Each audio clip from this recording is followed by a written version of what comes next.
기도하겠습니다. 하나님 아버지 감사합니다. 오늘부터 사도행전 시작합니다. 주께서 성령께서 일하시고 인도하여 주옵소서. 예수님의 이름으로 기도합니다. 아멘. 네, 반갑습니다. 오늘부터 사도행전을 시작하게 되었습니다. 사도행전 일부 초반에만 나오다가 로마서로 넘어가기는 하지만 사도행전을 통해서 오늘 말씀을 은혜의 시간으로 가지는 여러분 되시기 바랍니다. 예, 사도행전은 성령행전이라고도 이야기하고요. 또 누가행전이라고도 이야기를 합니다. 왜냐하면 누가복음과 사도행전을 누가가 썼기 때문이고 또 성령의 나타나심으로 인하여서 복음이 전 세계에 어떻게 전해져 갈 것인지에 대해서 사도행전은 이야기를 하고 있습니다. 그리고 사도행전은 그 사복음서와 서신서의 그 중요한 다리 역할을 합니다. 그래서 그 연결고리를 잘 하고 있는 부분이 사도행전입니다. 예, 사도행전 1장 초반에 보면 부활하신 예수님께서 당부하신 이야기를 합니다. 하나님 나라에 대해서 말을 하시고 너희들은 이 예루살렘을 떠나지 말고 아버지께서 약속하신 것을 기다리고 있어라. 그러면 성령이 오셔서 너희에게 세례를 베풀고 너희를 가르치리라 라고 이야기를 하고 너희들은 증인이 될 것이다 라고 이야기를 하고 있습니다. 그럴 때 새로운 그 가룟 유다가 이제 죽었죠. 배신하고 죽고 새로운 제자를 한 명 뽑는데 그게 마띠아가 선발됐는데 마띠아는 이때 이야기 한번 나오고 이름이 나오지 않습니다. 그래서 여러 가지 논란의 여지가 있는데 어떤 사람은 그 12제자의 마띠아를 뽑는 것이 하나님의 뜻이 아니고 진정한 영적인 성령의 제자는 12제자는 사도 바울이다. 뭐 이런 설도 있습니다만 그것은 중요한 이야기가 아닙니다. 자, 2장에 가면 이제 성령이 임합니다. 여러분이 잘 알고 있는 급하고 강한 바람, 불의 혀와 같은 현상들이 일어나서 각 사람 위에 성령이 충만함을 받아서 다른 언어로 이야기를 하는 사건이 합니다. 여러분 창세기 11장에 가면 바벨탑 사건이 있죠. 죄로 인하여서 언어가 혼잡해졌던 그때의 흩어졌던 사람들이 이때 성령이 임함으로써의 비록 다른 언어지만 모든 사람이 통용할 수 있는 그러한 통합된 바벨탑 이후에 이제 성령으로 인하여서 하나 된 그러한 언어의 일치라고 우리가 생각해 볼 수 있습니다.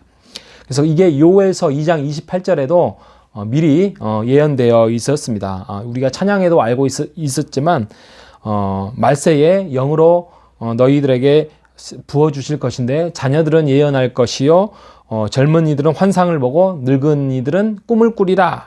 그래서 주의 이름으로 부르는 자는 모두 구원을 얻을 것이다 라고 이야기를 하고 있습니다.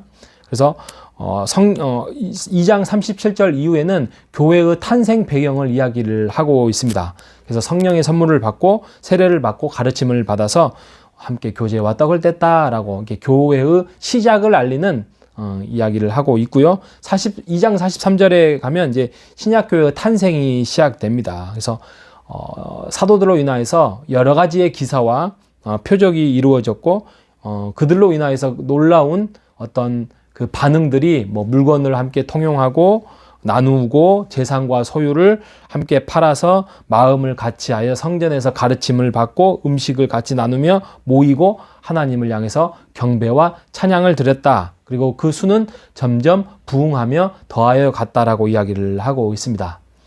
그래서 3장에 가면 베드로의 사역이 이루어집니다. 베드로의 사역이 그 성전 문 앞에서 걷지 못하는 사람을 베드로와 요한이 일으켜 세우는 장면. 그 은과 금은 나 없어도 내게 있는 것으로 내게 주니 너는 예수의 이름으로 일어나 걸어라. 그 내용이지요.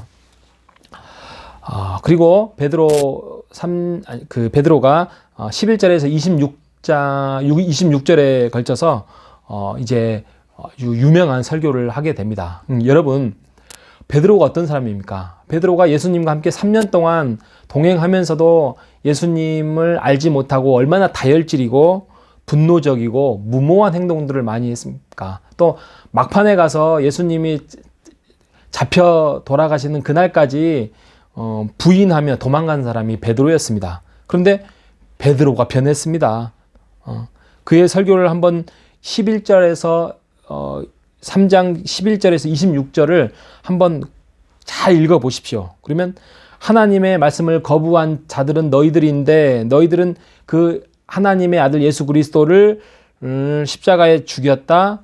그런 예수를 하나님께서 살리셨고 우리가 그 장면을 다 목격한 증인이다.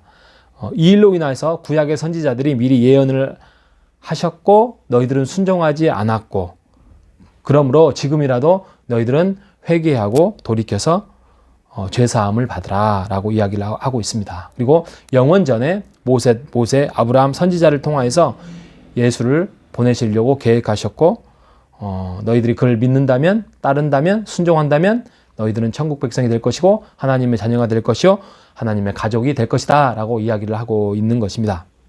그리고 3장 이후에 가면 이제 5장에 가면 베드로의 요한 사역이 나오고 6장에 가면 스데반 집사의 사역이 나오고 8장엔 빌립이 나오고 9장에는 그 유명한 사도 바울의 변하는 사건부터 시작해서 이제 복음 전도가 어떻게 하면은 전 세계에 퍼져나가는지에 대해서 사도행전은 이야기를 하고 있습니다. 자, 우리가 한 가지만 여기서 적용하고 마무리를 짓고자 합니다. 한 가지는 뭐냐면 예수 그리스도의 죽음과 부활에 대해서 우리가 이제 4월달 되면 4월 셋째 주에 우리가 부활절입니다. 우리가 부활에 대해서 한번 지금부터 미리 곰곰이 묵상하고 생각해보는 시간이 되었으면 좋겠습니다. 여러분, 우리가 보통 죽음 그러면 끝나는 거라고 생각을 합니다. 근데 부활은 죽음을 이겼습니다. 구약 시대까지만 해도 부활에 대해서 이해를 못했습니다. 그래서 구약의 선지자들이나 많은 사람들이 죽음이면 끝났다라고 생각을 했습니다. 천국에서 하나님과 살겠다. 그 정도는 생각했겠죠. 근데 예수님 이후에 부활이 죽음을 이기는 시대로 새로운 시대가 도래하게 된 것입니다. 그래서 예수님으로 인해서 예수님을 믿으면 죽음을 극복했기 때문에 그 어떤 것도 회복할 수 있고 그 어떤 것도 이길 수 있다라는 확신을 가질 수 있는 것입니다. 그래서 하나님의 통치, 하나님의 나라, 하나님의 목적, 하나님의 인생, 하나님의 생명을 초대받은 자, 그들이 크리스찬이고 그리스도인이 되는 거고 부활을 믿는 자이라는 것입니다. 여러분, 우리가 하나님께 기도한다라고 이야기를 합니다. 그 기도가 뭐죠? 하나님의 뜻을 구하고 하나님의 인도하심을 구하는 거죠. 오늘도 우리가 그 예수님의 부활을 믿음으로 하나님께 기도하는 것이 하나님의 뜻이 무엇이고 그 뜻 안에서 하나님의 인도하심이 무엇인지를 깨닫는 것, 이것을 기도해야 될 것입니다. 그리고 우리가 내 안에 예수가 산다라는 말만 많이 하죠. 우리는 세례를 받음으로 우린 죽었다. 그리고 그 예수가 우리 안에 들어와 산다. 그리고 내 안에 예수가 산다라는 말은 이 땅에 오신 목적, 예수가 이 땅에 오신 방식, 또 우리가 살아가는 인생, 또 하나님이 이루고자 하는 목적, 이런 것들이 예수님이 원하시는 삶대로 이루어지는 것, 이것이 내 안에 예수가 산다는 것입니다. 우리의 인생, 우리의 세계관, 우리의 역사관, 우리의 가치의 목적, 우리의 모든 것들이 예수로 인하여서 통일되고 통합되고 우리가 순종해 가야 할 것입니다. 여러분, 이것이 바로 사도행전의 시작의 이야기입니다. 우리는 예수 그리스도의 부활 이후에 새 시대를 지금도 맞이하는 사람입니다. 죽음이 두렵습니다. 하지만 두려워야 할 그 가치가 아닙니다. 우리는 부활할 영원한 하나님의 나라에서 하나님의 가족으로 살아가야 할 존재입니다. 비록 이 땅에 살면서 우리가 예수를 찾고 기도를 하고 하나님께 부르짖을 때 우리에게 보상과 확인과 증명이 혹시 없다고 하더라도 우리가 이 땅을 살아가면서 이 세상과 다른 가치를 가지고 우리는 다른 사람이다라는 것을 보여주는 것, 이것이 기적이고 이것이 하나님이 원하시는 신앙이라는 것입니다. 그리고 이것이 빛과 소금됨 삶이라는 사실을 알고 여러분 그 나라와 의를 구할 때에 우리의 생명과 우리의 모든 것들을 책임져 주시고 우리의 부활까지도 책임져 주시는 우리 하나님을 믿고 사도행전의 그 여정을 함께 시작하는 여러분 되시기를 간절히 바라겠습니다. 기도하겠습니다. 하나님 아버지 감사합니다. 성령을 우리에게 주시고 그 성령 안에서 교회를 이루게 하시고 주님의 사명과 은혜와 함께 도우며 살아가라는 교회의 공동체를 허락해 주셔서 감사합니다. 이 땅에서 혼자 하기 힘든 그 어려운 일, 영적인 가족으로 하나님의 나라를 함께 이루어 갈 때에 우리가 서로 도우며 서로에게 위로하고 서로에게 격려하는 부활의 삶, 증인의 삶을 살아갈 수 있도록 인도하여 주시옵소서. 살아계신 예수님의 이름으로 기도합니다. 아멘.